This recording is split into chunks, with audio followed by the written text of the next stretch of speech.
శుక్లాంబరధరం విష్ణుం శశివర్ణం చతుర్భుజం ప్రసన్నవదనం ధ్యాయేత్ సర్వవిఘ్నోపశాంతయేత్. గురుబ్రహ్మ గురువిష్ణు గురుదేవో మహేశ్వర గురు సాక్షాత్ పరం బ్రహ్మ తస్మై శ్రీ గురవే నమః.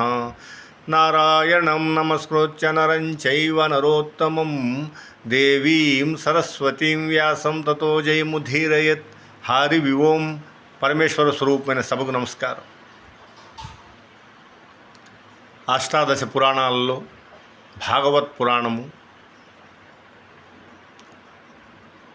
మోక్షప్రాప్తికి సాధనము. అటువంటి భాగవత్ పురాణాన్ని మనం రోజు ఒక ఘట్టాన్ని చెప్పుకోవడానికి ప్రయత్నిస్తాను.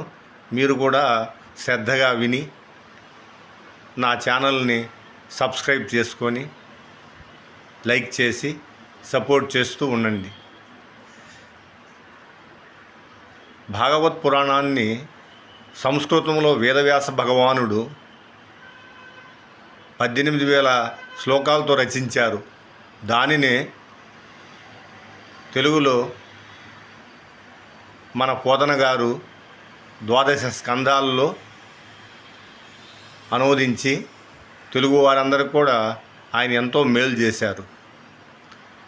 అటువంటి భాగవత్ పురాణాన్ని పోతన గారు ప్రారంభిస్తూ, శ్రీ కైవల్య పదంబు చేరుటకునై చింతించెదన్ లోకరక్షైకారంభకు భక్తపాలన కళా సంరంభకున్ దానవోద్రేక స్తంభకు కేళిలోల విలస దృగ్జాల సంభూత నానా కంజాత భవాండ కుంభకు మహానందాంగనాడింబకున్.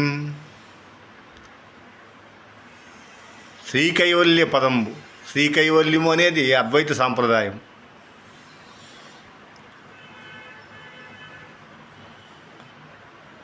ఆది శంకరాచార్యులు అద్వైత మతాన్ని స్థాపించారు అంటుంటారు. అద్వైతం అనేది వేదాంతర్గతమైన అద్వైతానికి శంకరులు ప్రచారకులు మాత్రమే. అది వేదాంతంలోనే ఉంది. అద్వైతం అనేది వేదాంతర్గతం అన్నమాట.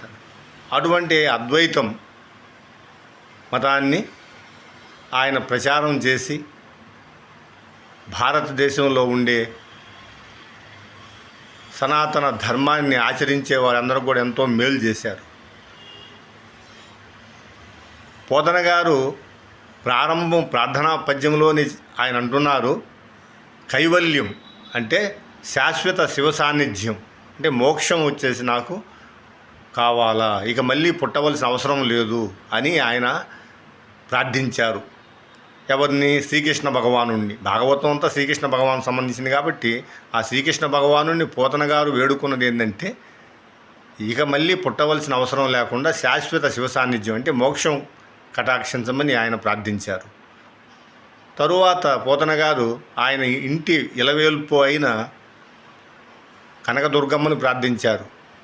అమ్మల గన్నయమ్మ ముగురమ్మల మూలపుటమ్మ చాలా పెద్దమ్మ సురారులమ్మ కడుపారడి బుచ్చనమ్మ తన్నులో నమ్మిన వేల్పులమ్మల మనంబులన్యుడెమ్మ దుర్గ మాయమ్మ కృపాబ్దిచుత మహత్వ కవిత్వ పటుత్వ సంపదల్ అమ్మని ప్రార్థించారన్నమాట.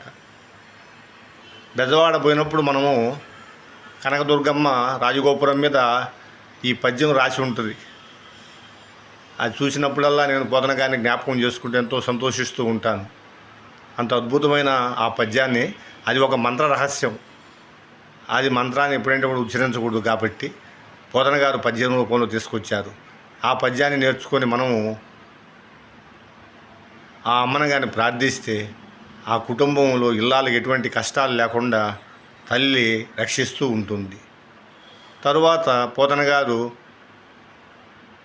సరస్వతీదేవిని ప్రార్థించారు. శారద నీరదెందు ఘనసార పటీర మరాళ మల్లికాహార తుషార ఫేన రజితాచల కాశ ఫణీశ కొంద మందార సుధా పయోధి శతతామర సామర వాహిని శుభాకారత నొప్పు నిన్ను మరి కానగ నెన్నడు కలుగు భారతి. ఈ పద్యం కూడా సంస్కృత భాగవతంలో 11 జ్ఞాన శ్లోకాలు వ్యాసభగవాను రచించారు.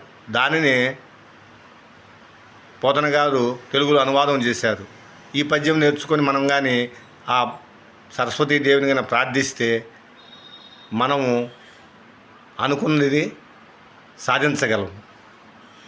నిరుద్యోగులు, విద్యార్థులు ఈ పద్యం తప్పక నేర్చుకొని వారు అమ్మని కానీ ప్రార్థిస్తూ కానీ ఉంటే వారు అనుకున్న కోరికలన్నీ నెరవేరుతాయని పోతన గారే ఫలశ్రుతి చెప్పి ఉన్నారు.